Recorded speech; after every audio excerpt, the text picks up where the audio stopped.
silat itu sakral. Hubungan kita dengan manusia, hubungan kita dengan Allah.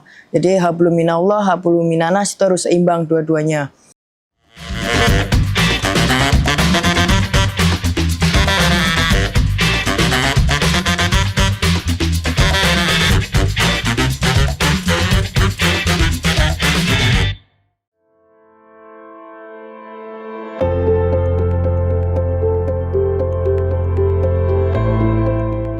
Di balik setiap kemenangan besar, selalu ada kisah panjang tentang perjuangan, pengorbanan, dan doa yang tidak pernah putus.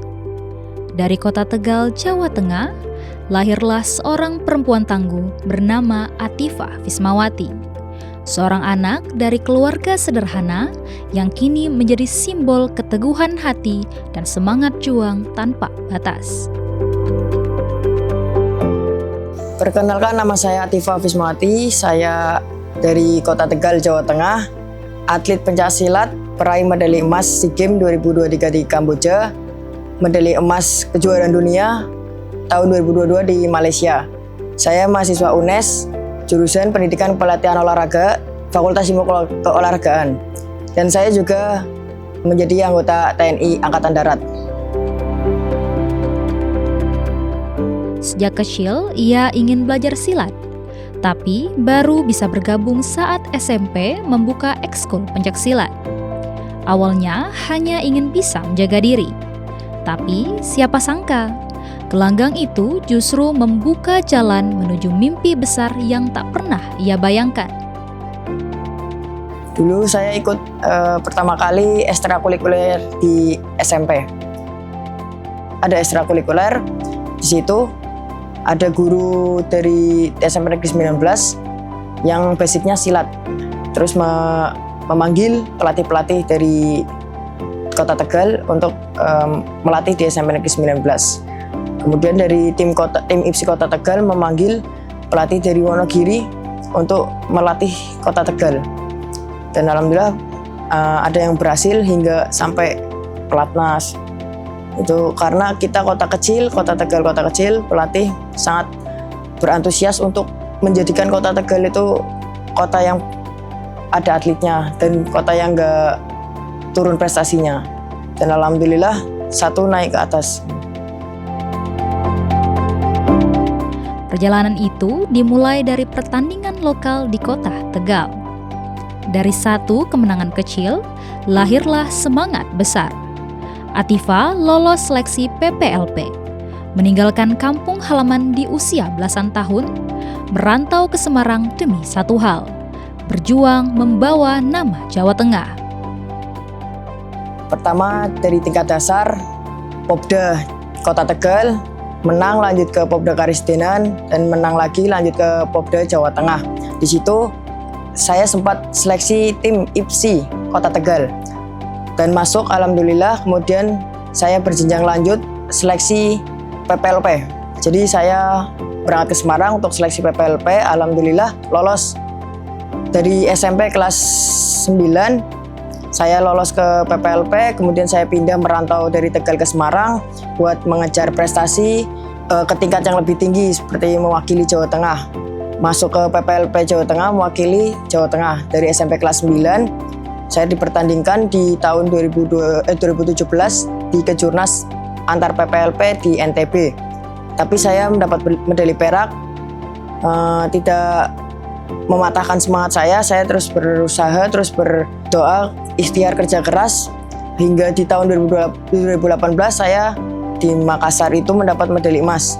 Dan di situ saya dipanggil mewakili Indonesia di kejuaraan ASEAN School Games, mewakili Indonesia, tuan rumah Indonesia. Alhamdulillah saya mendapat medali emas.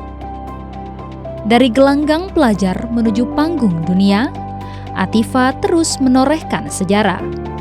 Beberapa prestasi telah ia torehkan.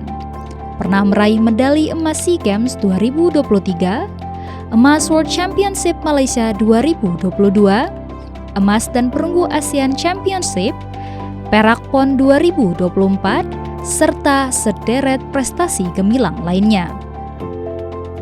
Berbagai jalan terjal telah ia lalui. Ia pernah mengalami cedera berat yang membuatnya untuk untuk berhenti sejenak. Waktu pertandingan saya sempat cedera karena dislokasi, tapi tidak mempengaruhi saya. Ketika sudah dibenarkan, saya out lagi untuk bertanding. Saya terus tetap sampai akhir, hingga waktu itu sempat dislokasi siku.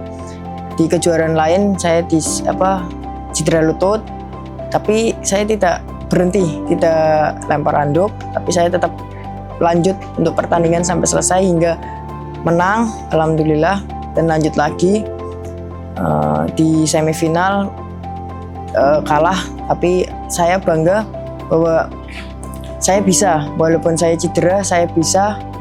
Dan pengalaman berkesan di SEA Games, waktu cedera juga, saya mampu menutupi rasa sakit saya, dan jangan sampai orang lain tahu, apalagi lawan tahu, dan tetap kuat sampai pertandingan selesai, sampai akhir, sampai juara. Setelah itu baru berobat. Tak lama setelah langkahnya harus terhenti, ia kembali ke gelanggang pencaksilat dan membuktikan bahwa keajaiban terjadi ketika keyakinan lebih besar dari rasa sakit. Di setiap prestasi yang ia torehkan, ada kekuatan yang tak terlihat. Ya, dukungan dari keluarga, pelatih, orang terdekat, dan tokoh-tokoh sebelumnya. Nilai-nilai kalau dalam silat itu kita ada faktor teknis dengan non-teknis. Jadi silat itu sakral. Hubungan kita dengan manusia, hubungan kita dengan Allah. Jadi hablum minallah, hablum minanas, itu harus seimbang dua-duanya. Tujuan yang indah tidak dengan jalan yang mudah. Jadi motivasi terbaik ada dalam diri kita sendiri.